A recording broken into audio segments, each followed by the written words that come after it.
Hello guys, so I guess I left it over here in the previous video, and so I will start from here in today's video.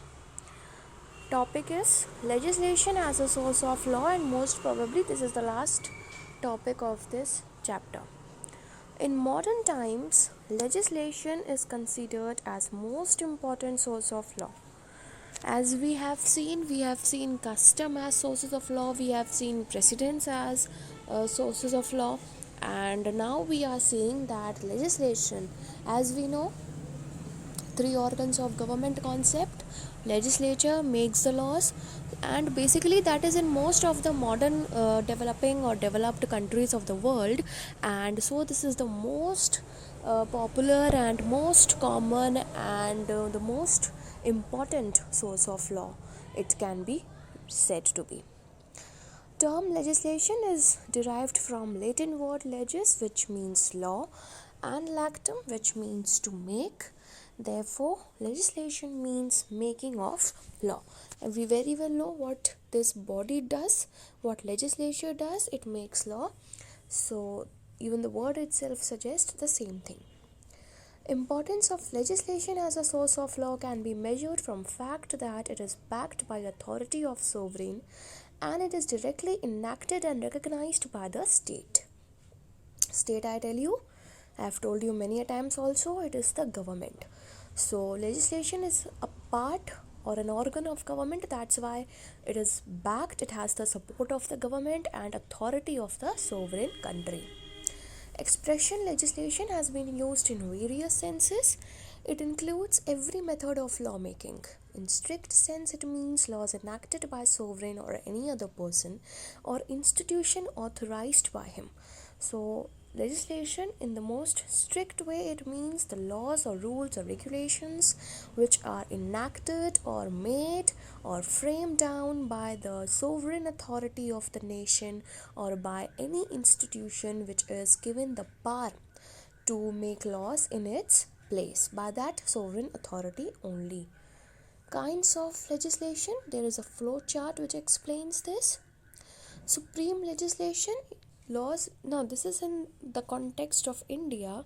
So supreme legislation, laws which are passed by Indian Parliament, bills which are passed by Indian Parliament that then become law subsequently when they get the sign of the President of India. Subordinate legislation, in supreme legislation we have autonomous law, judicial rules, local law in a particular place, that is by Panchayati Raj.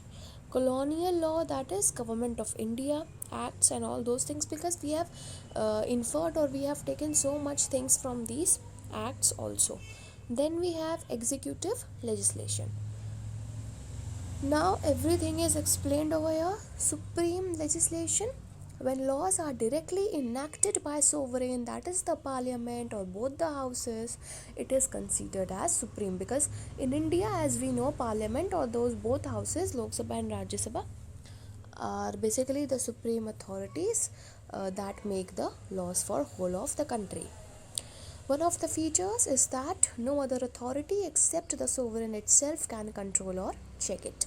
The government itself can check, or the other organs of government can check and keep a check and balance on legislature, but the common person or any other authority cannot. Laws enacted by British Parliament fall in this category, as British Parliament is considered as sovereign. Law enacted by Indian Parliament also falls in the same category. In India, powers of Parliament are regulated and controlled by Constitution. Through laws enacted by it are not under the control of any other legislative body. Which means that the powers of the Parliament, as I said, system of check and balances is also prevalent.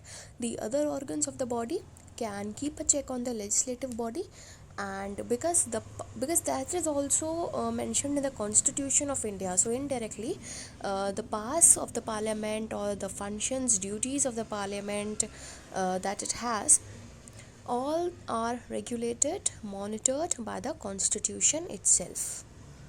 Then subordinate legislation. Subordinate legislation is a legislation which is made by any authority subordinate to the supreme authority, means below parliament, any type of legislative body if making any law, that is subordinate legislation. The state levels legislative assemblies that we have, that can also be subordinate legislation. As per the area, whatever decision those panchayati raj, the panchayats, the municipal corporations or the municipalities, whatever in that district is, as per their local needs, whatever decisions they are taking, whatever bylaws they are making, that is also considered to be in the subordinate legislation, because it is framed by the organ that is below the supreme authority, that is Parliament of India. It is enacted under delegated authority of sovereign. So sovereign's representatives, as I say ki if there is a huge workload, then that is divided among various people, then that becomes easy and faster to do, right? So if the whole work of making laws is only on parliament, it will be a hectic work for such a big country like India. So that is also divided at various levels, at the local levels, to various institutions or organs that are the representatives or parts of this parliament only. So on behalf of sovereign, different parts are provided and they take the decision depending upon their local requirements. Origin, validity, existence, continuance of such legislation totally depends on will of sovereign authority. Now, subordinate legislation, as we saw in the flow chart, can be classified into 5 categories. Let's see that. Autonomous law. Autonomous, this word, if I talk about its dictionary meaning or its literal meaning, then autonomous means self-rule.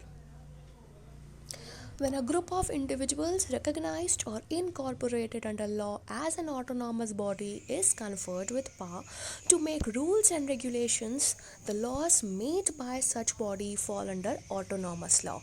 So autonomous law made by the autonomous bodies, whichever institution or whichever corporation or an organ is recognized as per the principles of constitution as an autonomous body. जिस भी institution को as an autonomous body government recognize करती है, उस body को ये status देती है that you are autonomous, you can take your decisions on your own. तो वो अगर कोई law frame करे for its own requirement, then that is said to be under the category of autonomous law. Laws made by bodies like universities, incorporated companies, etc. So universities are autonomous, so that can make those laws. Then judicial rules. In some countries, judiciary is conferred with power to make rules for their administrative procedures. For instance, under Constitution of India, Supreme Court and High Courts have been conferred such kinds of power to regulate procedure and administration. So constitution, as we know it, provides all the powers or functions or duties to each and every body which is there in India. So even Supreme Court and High Courts of India are given the power that according to needs they may make while interpreting the constitution, they may make some rules, right, as we did in the previous videos of this chapter only. Local laws. In some countries, local bodies are recognized and conferred with lawmaking powers. They are entitled to make bylaws in their respective jurisdictions. Mean whatever their local area, जो भी local area उनके control में है, उसके लिए as per the requirements अगर कुछ है तो वो laws बना सकती हैं, और ऐसे laws को कहते हैं bylaws. क्योंकि एक लॉ जो पार्लियामेंट बना रही है वो तो उनके एरिया में प्रेवलेंट है ही, so that is the law which is made by the parliament, and if they are making some law तो उसको कहेंगे बाय लॉ, ठीक है, not the main law, by law. In India, local bodies like panchayats, municipal corporations have been recognized. Now see again, the amendment numbers are mentioned, that through which amendment number panchayats and municipal corporations are given the power by Indian constitution to make bylaws. So 73rd is for panchayats and 74th is for municipal corporations, right? So learn it wherever these amendments or the article or part number or schedule number of constitution is mentioned, whichever chapter, wherever it is given, you have to rote learn it. Then colonial law, as the term itself suggests, the laws which were passed by the British Parliament when India was a colony of England. Laws made by colonial countries for their colonies or countries controlled by them. So laws which were made by the colonial countries for their own countries, or that is made by their masters. However, as most countries have gained independence from colonial past, now at this particular point of time there are very few countries or rarely any country which is still a colony of some other country. Now your homework is, you will search it on internet, Google Baba, that in today's date, which is the country or which are the countries that are still the colonies of some other country. You have to find it out. So in today's date, most of them have gained independence through their own sort of freedom struggles. So now this colonial law is a sort of obsolete thing. Laws made by executive. Laws are supposed to be enacted by sovereign, and sovereignty may be vested in one authority or it may be distributed among various organs of state. In most of modern states, sovereignty is generally divided among three organs, as we know. The prime responsibility of lawmaking is legislature, executive is to implement those laws, and if there is a dispute, then that is resolved by the judiciary. Legislature delegates some of its lawmaking powers to executive organs, which are also termed as delegated legislation, because delegated means a sort of representative thing. So as a representative of legislature, sometimes executive can also frame laws. Delegated legislation is also a class of subordinate legislation.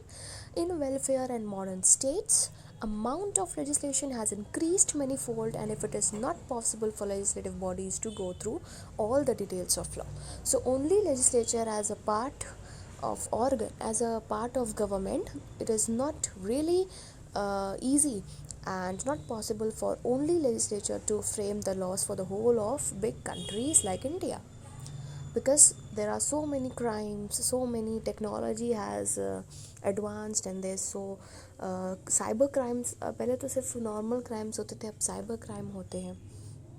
Lot of things have emerged, have advanced.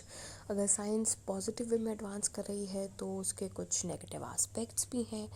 So the requirement of legislation has increased, and so it is not really possible and easy for only legislature as an organ to frame laws. Therefore, it deals with only a fundamental part of legislation, and wide discretion has been given to executive to fill the gaps. जहाँ पर भी हमसे कमी हो जाए तो वहाँ पर executive काम करें. This increasing tendency has been criticized. However, delegated legislation is resorted to on account of reasons like paucity of time, technicalities of law, and emergency. Paucity means lack. If there is lack of time and we need an urgent legislation to be framed, और legislature ये काम नहीं कर पा रहा है, तो उस place में delegated legislation के through executive law frame कर सकता है. But then too, it is sometimes considered as a necessary evil. This chapter is also done.